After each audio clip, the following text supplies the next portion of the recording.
Olá, me chamo Railan Costa de Oliveira, sou orientado da professora doutora Diocléa Almeida Seabra Silva e irei apresentar o trabalho intitulado Levantamento Fitossociológico da Comunidade Infestante em Área de Cultivo de Açaizeiro na Amazônia Oriental. Bom, o açaí, também conhecido como jussara, é uma espécie de origem da Amazônia Oriental brasileira que ocorre naturalmente em áreas de várzea. No entanto, nos últimos anos tem-se observado um grande aumento das áreas de açaizais plantados. Entre os anos de 2015 e 2020, o aumento dessas áreas correspondeu por 61%, um aumento de 61%. O Pará ele é o maior produtor e consumidor mundial do fruto e corresponde por 94% da produção nacional. No entanto, assim como em diversas outras culturas, o açaizeiro ele apresenta diversos fatores que limitam a sua produção. Entre os principais fatores bióticos, podemos destacar as plantas daninhas, que influenciam negativamente na produção pelo processo de competição, por água, luz, nutrientes, CO2 e pelo processo de alelopatia. É, a mesorregião nordeste paraense é uma área de intensa produção de açaizeiros, sendo a mesorregião mais importante do estado. No entanto, ocorrem limitações quanto às informações da caracterização da comunidade de plantas daninhas que infestam essas áreas nessa região. Diante disso, o objetivo desse trabalho foi realizar um levantamento fitossociológico a fim de conhecer a composição da comunidade de plantas daninhas em uma área de produção de açaizeiros em terra firme no Nordeste paraense. O trabalho foi realizado na fazenda Agropel, que está localizada no município de Capanema, na microrregião dos Caetés. A área do estudo foi anteriormente ocupada por mamão em consórcio com maracujá. Houve o preparo do solo por métodos convencionais. A cultivar utilizada é a BRS Pará e a área de plantio apresentava 3 anos de estabelecimento. A adubação na área ocorre apenas com esterco de galinha e a área total destinada a esse trabalho apresenta 7.200 metros quadrados. As touceiras estão espaçadas entre si por 3 metros entre plantas e 4 metros entre fileiras, e representando as 600 touceiras na área. O controle de plantas daninhas ele é realizado a cada 4 meses. No período chuvoso, conta com o auxílio de um trator que passa nas entrelinhas e uma roçadeira nas linhas de plantio. No período menos chuvoso, ocorrem entre 1 a 2 aplicações do herbicida glifosato. Para a condução do levantamento, foi realizado 4 meses após o último manejo das plantas daninhas, então elas já estavam bem estabelecidas. Utilizou-se o método quadrado vazado proposto por Brown Blank em 1950. Para isso, a área ela foi dividida em 4 parcelas e em cada parcela foram lançados o quadrado 5 vezes em pontos aleatórios. E em cada lançamento, as plantas que estavam dentro desse quadrado foram coletadas, separadas e identificadas por espécies, e para então serem caracterizados o tipo de propagação, ciclo de vida e hábito de crescimento.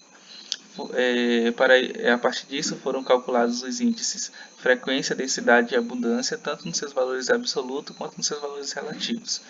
Além disso, foi calculado o índice de valor de importância e a importância relativa.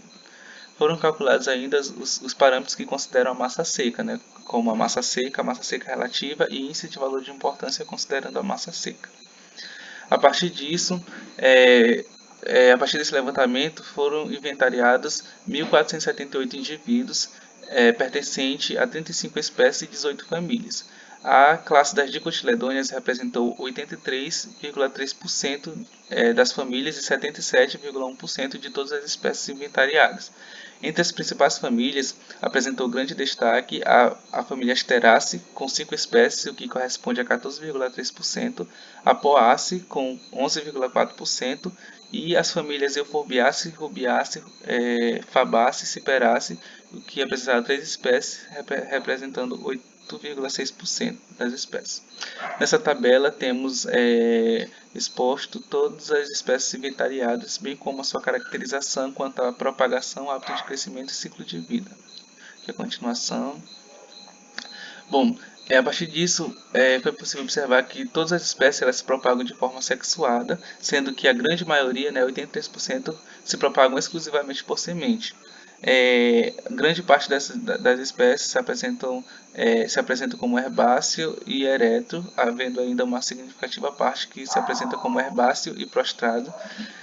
O ciclo de vida, a grande maioria, né, 49% das espécies apresentam ciclo de vida perene. Nessa tabela temos o cálculo de todos dos parâmetros fitossociológicos e a partir disso é possível observar que a espécie Ciperuzília ela se apresentou como a espécie mais importante considerando o parâmetro densidade e densidade relativa.